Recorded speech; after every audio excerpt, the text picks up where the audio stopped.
Let's talk about the differences between spirulina and chlorella, because I was looking into this a little bit and how chlorella can help kind of build your blood and is good at removing toxins.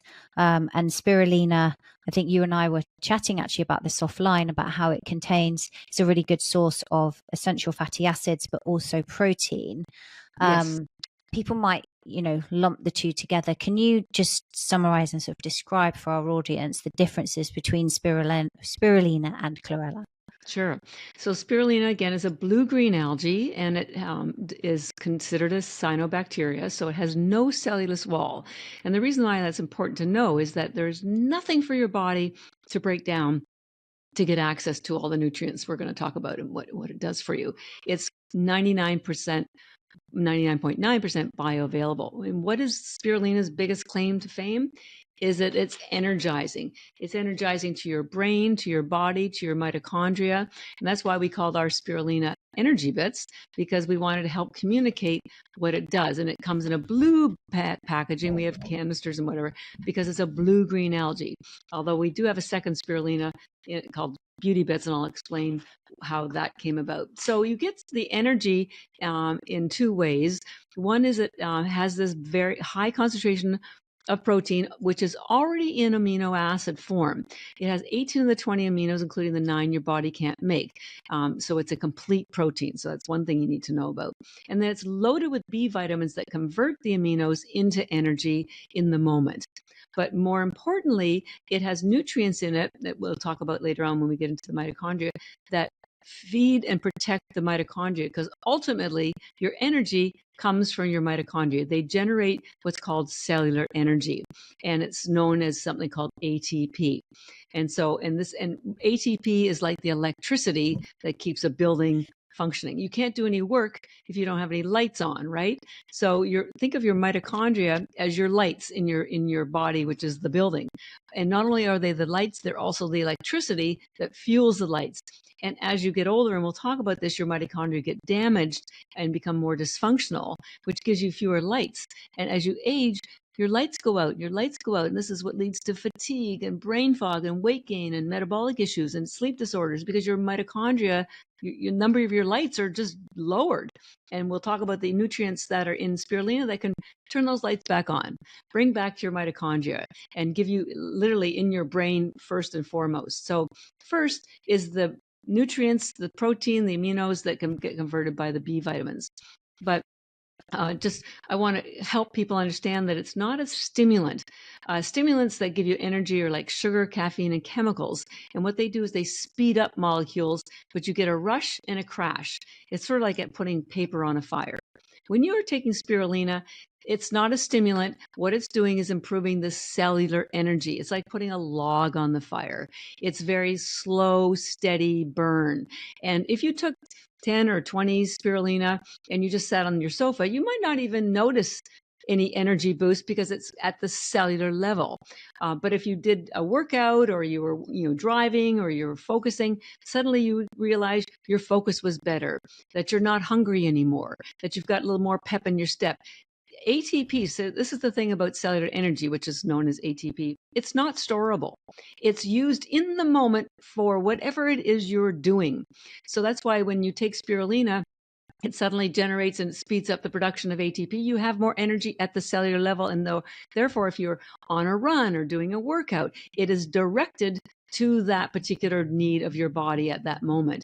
But if your brain is being focused, that's where the ATP will be redirected.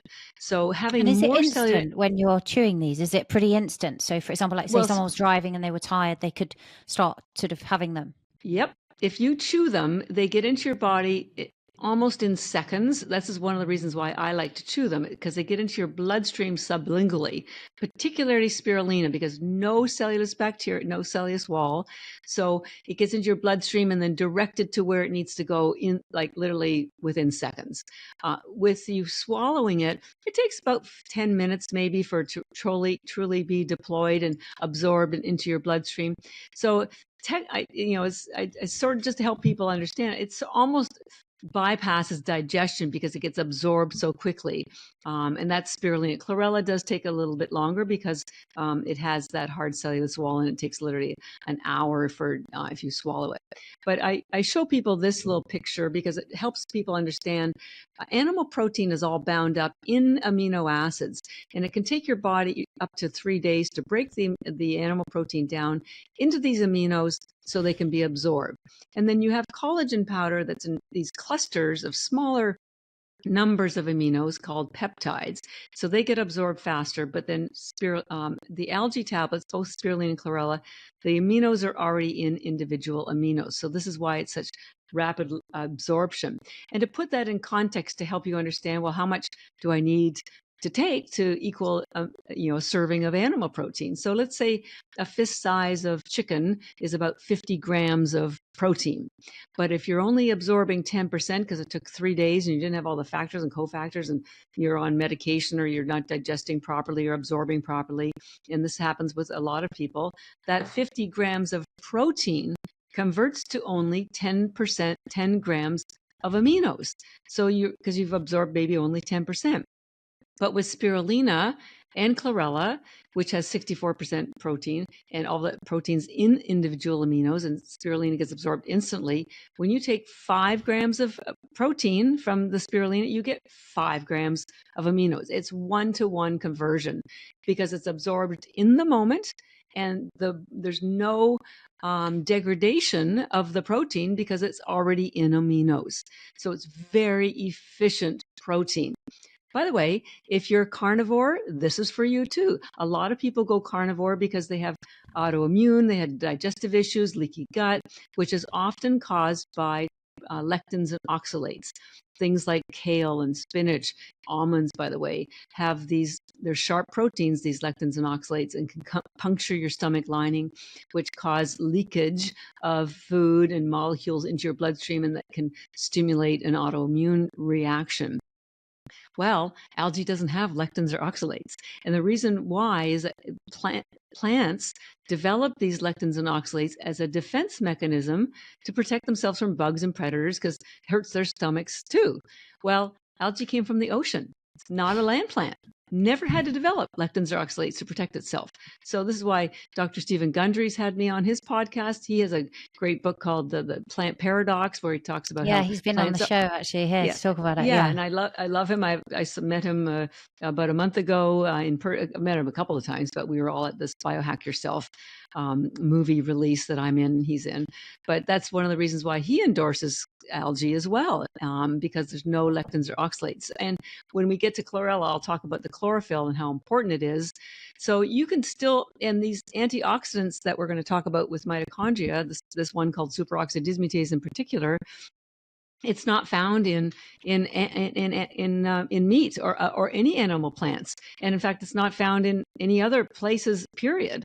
So you're cheating yourself out of a great longevity health hack by not taking spirulina or chlorella algae. It is for every single lifestyle and food choice.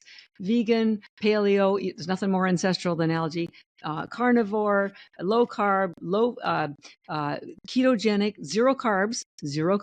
You can take it and you won't interfere with your intermittent fasting. I've been on Mindy Peltz's podcast, and she's she's an expert in fasting, and she says you can take this and you're not interfering with your fast, but you won't get hangry.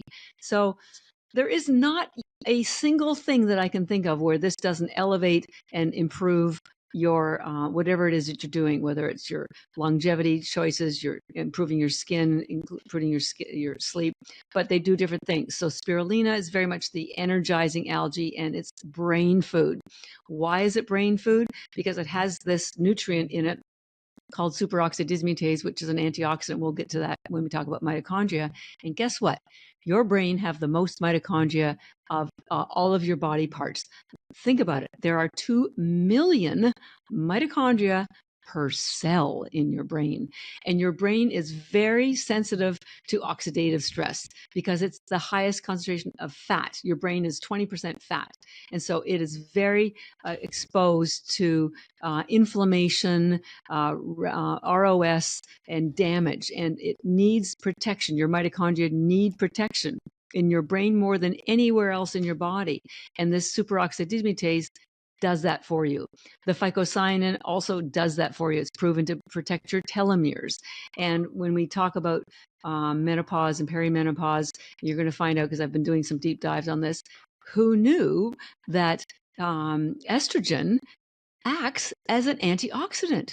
And when you hit menopause, when you're 40 or perimenopause, your estrogen levels drop. So guess what? So does the antioxidant protection that it had provided. And this thing called superoxide dismutase, and we'll get to it in a minute, your body makes that for you too, from the moment you're born until the age of 30. And then it slowly drops. And by the time you hit 40, you have none. And this is exactly when chronic disease hits.